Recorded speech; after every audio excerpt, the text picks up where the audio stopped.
Hello ನಮಸ್ತೆ, welcome to MGM ಕನ್ನಡತೀಸ್ YouTube ಚಾನಲ್ಗೆ ಎಲ್ರಿಗೂ ಸ್ವಾಗತ. ಇವತ್ತಿನ ವಿಡಿಯೋ ಏನಂದರೆ ಇನ್ಸ್ಟ್ಯಾಂಟಾಗಿ ರಸಮ್ ಮಾಡೋಣ ಅಂತ.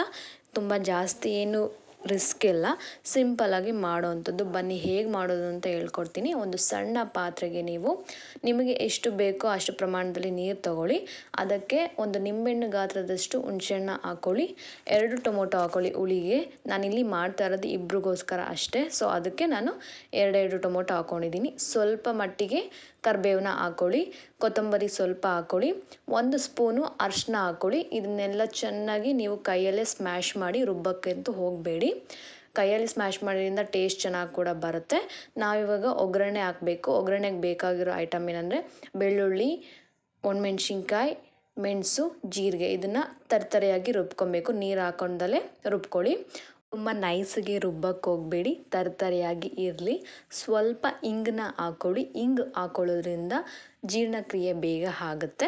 ನಾವಿವಾಗ ಒಗ್ಗರಣೆ ಹಾಕಬೇಕು. ಒಗ್ಗರಣೆಗೆ ಒಂದು ಸಣ್ಣ ಪಾತ್ರೆನ ಇಟ್ಕೊಳ್ಳಿ. ಸ್ವಲ್ಪ ಎಣ್ಣೆ ಹಾಕ್ಕೊಳ್ಳಿ. ಎಣ್ಣೆ ಕಾಯ್ದ ನಂತರ ನಾವು ರುಬ್ಬಿಟ್ಕೊಂಡಿರೋ ಮಿಶ್ರಣನ ಹಾಕ್ಕೊಳ್ಳಿ.